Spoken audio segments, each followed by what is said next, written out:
हरे कृष्ण कृष्ण कृष्ण हरे हरे। तो भक्तबृंदगण आजकेर भिडियोटी रयेछे 2026 साले 9 আগস্ট रविवार এই কামিকা একাদশীর ব্রতটি পালন করেছিলাম।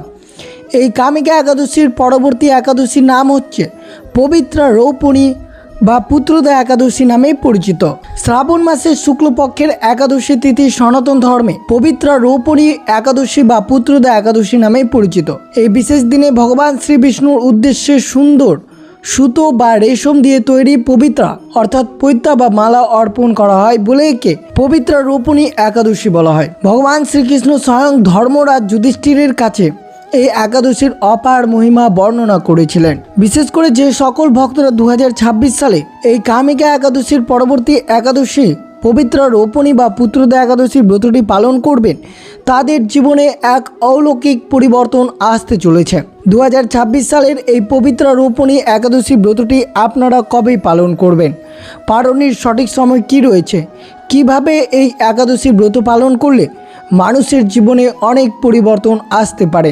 যে সকল ভক্তদের সন্তান লাভ হয়নি বা সন্তানের আশায় রয়েছেন তারা যদি এই পবিত্র রৌপণী অর্থাৎ পুত্রদা একাদশী ব্রতটি পালন করতে পারেন তাদের সন্তান লাভ অবশ্যই হবে। কিভাবে এই সন্তান লাভের জন্য আপনারা ব্রতটি পালন করবেন এবং সন্তানের যদি কর্মক্ষেত্রে সফলতা বা পড়াশোনায় মনোযোগ বৃদ্ধি করাতে চান তাহলে এই পুত্রদা একাদশী বা পবিত্র রৌপণী একাদশী দিনটি অত্যন্ত গুরুত্বপূর্ণ। বেশ কয়েকটি নিয়মের মাধ্যমে এই ভিডিওটি আপনাদের সাথে শ্রবণ করানো হবে। তার সাথে অবশ্যই শ্রবণ করানো হবে এই পবিত্রা রৌপণী একাদশী 2026 কবে পালন করতে হবে সকল ভক্তদেরকে। তো অবশ্যই ভিডিওটি আপনাদের জন্য অনেক গুরুত্বপূর্ণ হতে চলেছে, কারণ এই একাদশী ব্রত পালন করলে প্রথমত যে পুণ্য লাভ হয় শাস্ত্র পুরাণ অনুযায়ী ব্রত পালনের প্রধান লাভগুলো আলোচনা করা হলো। প্রথমত এই একাদশীর প্রধান বিশেষত্ব হলো সন্তান প্রদান করা, এই কারণে এর নাম পুত্রদা একাদশী। যে সকল দম্পতি নিঃসন্তান বা সন্তান লাভের আকাঙ্ক্ষা করছেন তারা ভক্তি ভরে এই ব্রত পালন করলে ভগবান শ্রী বিষ্ণুর কৃপায় সুস্থ সুন্দর ও সর্বগুণ সম্পন্ন সন্তান লাভ করেন বলে বিশ্বাস করা হয়। মানুষের জীবনে জ্ঞাত বা অজ্ঞাত সারে নানা ভুল ভ্রান্তি বা পাপ কাজ হয়ে থাকে। শাস্ত্র অনুসারে এই ব্রত নিষ্ঠার সাথে পালন করলে পূর্বজন্মের এবং বর্তমান জীবনের সকল পাপ কর্মের ফল বিনষ্ট হয়ে যায়। এর ফলে মানুষ আত্মিক শুদ্ধি লাভ করতে পারে। যে সকল ভক্তরা 2026 সালের এই পবিত্র রৌপণী বা পুত্রদা একাদশীর ব্রতটি পালন করবেন তাদের জীবনে অহিংসা সংযম এবং ভগবান নাম জপ করার বিধান রয়েছে। এর ফলে মনের অস্থিরতা দূর হয়। এটি মানুষের মধ্যে ধৈর্য বা আত্মনিয়ন্ত্রণ বৃদ্ধি করে এবং গভীর মানসিক প্রশান্তি এনে দেয়, যা দৈনন্দিন জীবনে মানসিক চাপ কমাতে ভীষণ কার্যকর। পরিবারে সুখ সমৃদ্ধি শান্তি বয়ে আনতে এই পবিত্র রৌপণী অনেকটাই উপকারিতা বলেই মনে করা হয়। পবিত্র রৌপণী একাদশীতে ভগবান বিষ্ণুর আরাধনা করলে পরিবারের দারিদ্র্য দূর হয় এবং ধন সম্পদ বৃদ্ধি পায়। শ্রীহরির কৃপায় জীবনে যে কোনো বাধা বিপত্তি দূর হয়, সংসারে জীবনে সুখ শান্তি ও সমৃদ্ধি বজায় থাকে। তাই বিশেষ করে সকল ভক্তরা 2026 সালে কবে এই পবিত্র রৌপণী বা পুত্রদা একাদশী ব্রতটি পালন করবেন তা অত্যন্ত শ্রদ্ধা সহকারে এবং ভক্তি সহকারে শ্রবণ করবেন। তো অবশ্যই ভিডিওটি আপনাদের জন্য অত্যন্ত গুরুত্বপূর্ণ হতে চলেছে, তাই ভিডিওটি অবশ্যই শুরু থেকে শেষ পর্যন্ত ভক্তি সহকারে শ্রবণ করুন। আর চ্যানেলে নতুন হয়ে থাকলে দয়া করে চ্যানেলটিকে সাবস্ক্রাইব করবেন, লাইক করবেন, কমেন্টে ভক্তি ভালোবাসা শ্রদ্ধা দিয়ে আর জয় শ্রীকৃষ্ণের জয় লিখে দিতে ভুলবেন না। অবশ্যই ভিডিওটি আপনারা শুরু থেকে শেষ পর্যন্ত ভক্তি সহকারে শ্রবণ করুন। শ্রাবণ মাসের শুক্লপক্ষের একাদশী পবিত্রা রৌপণী একাদশী। পবিত্রা রৌপণী একাদশীর মাহাত্ম্য শোনা মাত্রই বাজপেয় যজ্ঞের ফল লাভ করা হয়। পবিত্র রৌপণী একাদশীর ব্রত যিনি পাঠ বা শ্রবণ করেন তিনি সমস্ত পাপ থেকে মুক্ত হবেন, গ্রহ দোষ থেকে মুক্ত পাবেন, পুত্র সুখ ভোগ করে অবশেষে দিব্যধাম প্রাপ্ত হবেন। তাছাড়াও নিঃসন্তান দম্পতি যদি নিষ্ঠা সহকারে নিয়ম বিধি মেনে এই পুত্রদা একাদশীতে উপবাস করেন তাহলে তারা ভালো গুণ সম্পন্ন সন্তান লাভ করতে পারবেন। শাস্ত্র অনুযায়ী একাদশী হলো পাপ মোচনের দিন। পদ্মপুরাণ স্কন্দ পুরাণ এবং ভগবদ গীতার মতো যারা একাদশী পালন করে তারা পাপ মুক্ত হয়। এই ব্রত পালনের মাধ্যমে ভগবান বিষ্ণু সন্তুষ্ট হন এবং ভক্তের পাপ মোচন করেন। এই কারণে ভক্তরা একাদশীকে মুক্তির দিন বলেই মনে করা হয়। তবে 2026 সালের কবে এই পবিত্র রোপণী বা পুত্রদা একাদশীর ব্রতটি আপনারা পালন করবেন? 2026 সালের পুত্রদা বা পবিত্র রোপণী একাদশীর ব্রতটি আপনাদেরকে পালন করতে হবে 24শে আগস্ট সোমবার এবং পরের দিন অর্থাৎ 25শে আগস্ট মঙ্গলবার। এই শুভ দিনে পবিত্র রোপণী ব্রতের পালন করতে হবে। পালনের সময় রয়েছে সকাল 5:38 থেকে 6:52 মধ্যে। আপনাদেরকে সকল বাংলাদেশ ভক্তদেরকে এই শুভ সময়ে পালন করতে হবে। ভারত ও কলকাতার পালনের সময় রয়েছে সকাল 5:17 থেকে 6:23 মধ্যে। সকল ভারত ও কলকাতার ভক্তবিন্দুদেরকে এই শুভ সময়ে পালন করতে হবে। এবার অবশ্যই শ্রবণ করুন এই পুত্রদা একাদশী কীভাবে ব্রতটি পালন করলে আপনাদের অবশ্যই এই ব্রতের পূর্ণ ফল আপনারা লাভ করতে পারবেন। তবে অবশ্যই যে সকল ভক্তরা সন্তান লাভের আশায় রয়েছেন তারা কিভাবে এই ব্রতটি পালন করবেন। যারা সন্তানের মঙ্গল কামনায় বা সন্তানের কর্মের সফলতা অর্জন করতে চান তাহলে অবশ্যই এইভাবে এই পুত্রদা একাদশীর ব্রতটি আপনাদেরকে পালন করতে হবে। তা অবশ্যই শ্রবণ করুন কিভাবে আপনারা এই পুত্রদা বা পবিত্র রোপণী একাদশীর ব্রতটি পালন করবেন 24শে আগস্ট সোমবার। যারা সন্তান লাভের জন্য এই ব্রত করবেন তাদের স্বামী স্ত্রী উভয়কে একসঙ্গে কিছু নিয়ম নিষ্ঠার সাথে পালন করতে হবে। দশমীর প্রস্তুতি বা সংযম। একাদশীর আগের দিন অর্থাৎ দশমীতে সূর্যাস্তের পর অন্ন গ্রহণ করা উচিত নয়। এই দিন পেঁয়াজ, রসুন, মসুর ডাল ইত্যাদি বর্জন করে সম্পূর্ণ সাত্ত্বিক আহার গ্রহণ করতে হয় এবং ব্রহ্মচর্য পালন করতে হয়। একাদশীর দিন অর্থাৎ 24শে আগস্ট সোমবার এই শুভ দিনে পবিত্র রোপণী বা পুত্রদা একাদশী ব্রতটি পালন করতে হবে। একাদশীর দিন খুব ভোরে অর্থাৎ ব্রহ্মা মুহূর্তে উঠে স্নান করে শুদ্ধ বস্ত্র, সম্ভব হলে হলুদ বস্ত্র পরিধান করতে হবে।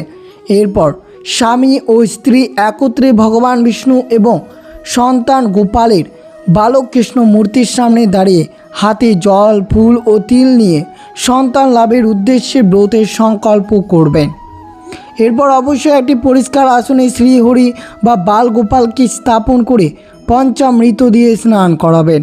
এরপর হলুদ, ফুল, চন্দন, ধূপ, দীপ এবং তুলসী পাতা দিয়ে পুজো করবেন। এই দিন ভগবানকে রেশমের সুতো দিয়ে তৈরি করে পবিত্রা মালা বা পৈতা পরানো অত্যন্ত শুভ হতে পারে। নৈবেদ্য হিসেবে ফল, মিষ্টি নিবেদন করবেন।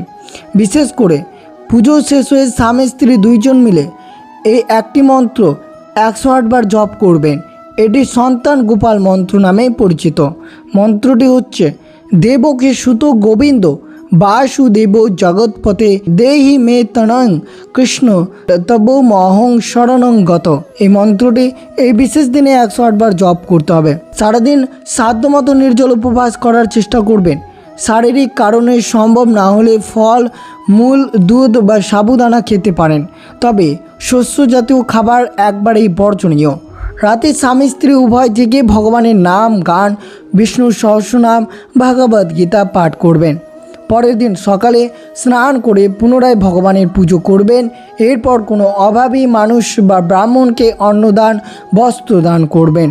সবশেষে পঞ্জিকায় দেওয়া নির্দিষ্ট পালনের সময়ের মধ্যে প্রসাদ ও অন্ন গ্রহণ করে ব্রত সম্পূর্ণ করবেন। আপনাদের সাথে পালনের সময় তুলে ধরা হয়েছে। সেই পালনের শুভ সময় দেখে অবশ্যই 25শে আগস্ট মঙ্গলবার এই শুভ দিনে ব্রতের পালন করতে হবে। শ্রীকৃষ্ণের উপর অগাধ বিশ্বাস এবং সম্পূর্ণ সমর্পণ নিয়ে এই ব্রত করলে শ্রীহরি নিশ্চয়ই ভক্তির প্রার্থনা শোনেন এবং মনস্কামনা আপনাদের পূর্ণ করবে শ্রী শ্রী ভগবান বিষ্ণু। যে সকল ভক্তরা যদি এই পবিত্র বা পুত্রদা একাদশীর ব্রতটি পালন করতে পারবেন না বা ইচ্ছাগতভাবে এই ব্রতটি পালন করবেন না, তাদের জীবনে কি কি অপূর্ণ ঘটতে চলেছে। শাস্ত্র অনুসারে মানুষের জীবনে জ্ঞাত বা অজ্ঞাত সারে হওয়া পাপ কর্মগুলো খণ্ডন করার জন্য একাদশী হলো শ্রেষ্ঠ দিন। যে ব্যক্তি এই ব্রত পালন করেন না তিনি তার সঞ্চিত পাপ বা নেতিবাচক কর্মফল থেকে মুক্ত হতে পারেন না। ফলে আত্মা শুদ্ধির একটি বড় সুযোগ অপূর্ণ থেকে যায়। পদ্মপুরাণ ও অন্যান্য শাস্ত্র অনুযায়ী একাদশী তিথিতে পৃথিবীর সমস্ত তীর্থের পুণ্য যেমন একাদশীতে অবস্থান করে, তেমনি ব্রহ্মহত্যা সহ বিভিন্ন সমস্ত পাপ বা পাপ পুরুষ এই দিন অন্ন বা শস্য জাতীয় খাদ্যের মধ্যে আশ্রয় নেই। তাই একাদশীর দিন যিনি অন্ন গ্রহণ করেন তিনি অজান্তেই সেই সমস্ত পাপের ভাগীদারী হন। পবিত্র রোপণী বা পুত্রদা একাদশী বিশেষভাবে সন্তান লাভ, পারিবারিক সমৃদ্ধির সাথে যুক্ত। এই দিন ব্রত পালন না করলে বা শ্রীহরির আরাধনা থেকে বিরত থাকলে পারিবারিক জীবনের শান্তি, সুযোগ্য সন্তান লাভের ক্ষেত্রে পারমার্থিক আশীর্বাদ থেকে মানুষ বঞ্চিত হন বলে বিশ্বাস রয়েছে। বলা হয় হাজার হাজার বছর ধরে তপস্যা করলে বা অশ্বমেধ যজ্ঞ করলে যে পুণ্য লাভ হয়, ভক্তি ভরে একটি একাদশী ব্রত পালন করলে তার চেয়ে বেশি পুণ্য অর্জন করা যায়। ব্রত পালন না করার অর্থ হলো এই বিশাল আধ্যাত্মিক সম্পদ বা অক্ষয় পুণ্য অর্জন থেকে নিজেকে সম্পূর্ণরূপে বঞ্চিত থাকতে হবে। তাই অবশ্যই সকল ভক্তরা 24শে আগস্ট সোমবার এই শুভ দিনে অবশ্যই আপনারা পবিত্র রোপণী বা পুত্রদা একাদশীর ব্রতটি পালন করবেন। আর অবশ্যই বিশেষ দিনে অর্থাৎ এই ব্রত চলমান অবশ্যই আপনারা এই মন্ত্রটি জপ করবেন, ওম নমো ভগবতে বাসুদেবায় নমঃ, ওম নমো ভগবতে বাসুদেবায় নমঃ। এবং মনকে শান্ত করতে এবং ভক্তি বৃদ্ধি করতে সারাদিন চলতে ফিরতে এই মহামন্ত্র জপ করা উচিত। হরে কৃষ্ণ কৃষ্ণ কৃষ্ণ হরে হরে, হরে রাম রাম রাম হরে হরে। তো অবশ্যই এইভাবে এই মন্ত্রটি জপ করবেন। এই বিশেষ দিনে অবশ্যই মন্ত্রটি কোন নিয়মে জপ করা উচিত? সকালে স্নান করে পরিষ্কার বস্ত্র পরিধান করে পূর্ব বা উত্তর দিকে মুখ করে বসে জপ করা উচিত। ভগবান বিষ্ণু বা কৃষ্ণের মন্ত্র সবসময় তুলসীর মালায় জপ করা সবচেয়ে শুভ। সন্তান গোপাল মন্ত্রটি স্বামী ও স্ত্রী উভয় মিলে কমপক্ষে 108 বার জপ করবেন। মন্ত্র জপের সময় মনে সম্পূর্ণ বিশ্বাস এবং ভগবানের প্রতি নিঃশর্ত সমর্পণ থাকতে হবে। মনে মনে বালগোপালের সুন্দর রূপটি কল্পনা করলে জপের ফল আরও দ্রুত পাওয়া যায়। শুদ্ধ চিত্তে এই মন্ত্রগুলো জপ করলে ভগবান শ্রীহরি নিশ্চয়ই ভক্তের মনস্কামনা পূর্ণ করে।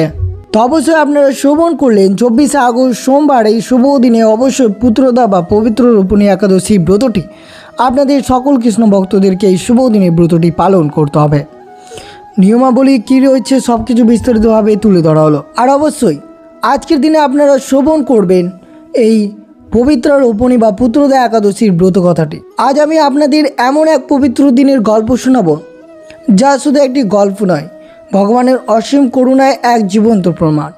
একটু ভাবুন তো, যার সব আছে কিন্তু নিজের বলে ডাকার মতো কোনো সন্তান নেই, তার বুকের ভেতর কতটা হাহাকার করে। আজ আমরা জানব কিভাবে একাদশী ব্রতের পুণ্য সেই শূন্য স্থান পূরণ করতে পারে। আসুন আমরা চোখ বন্ধ করে ফিরে যাই সেই দাপর যুগে। মহারাজ যুধিষ্ঠির একদিন পরমেশ্বর ভগবান শ্রীকৃষ্ণকে হাত জড়ো করে জিজ্ঞাসা করলেন, হে প্রভু, শ্রাবণ মাসের শুক্লপক্ষের একাদশীর নাম কি? এ ব্রত করলে কি ফল পাওয়া যায়? দয়া করে আমার মনের সংশয় দূর করুন। ভগবান শ্রীকৃষ্ণ তখন মৃদু হেসে বললেন, হে ধর্মরাজ, এই পবিত্র একাদশীর নাম হলো পবিত্র রোপণী বা পুত্রদা একাদশী। এই ব্রত কথা শ্রবণ করলে মানুষের অনেক পাপ খণ্ডন হয়ে যায়। আমি তোমাকে একটি প্রাচীন গল্প কাহিনী বলছি, মন দিয়ে শোনো। প্রাচীনকালেই মহিষ্মিত নামে এক রাজ্য ছিল। সেই রাজ্যের রাজা ছিল মহিজিৎ। রাজা হিসেবে তিনি ছিলেন দয়ালু, ধার্মিক এবং প্রজাদের কাছে দেবতার মতো। তার ভাণ্ডারে ধন সম্পত্তির কোনো কমতি ছিল না। কিন্তু এত সুখের মাঝেও রাজপ্রাসাদে ছিল এক নিস্তব্ধতা, কারণ রাজার কোনো সন্তান ছিল না।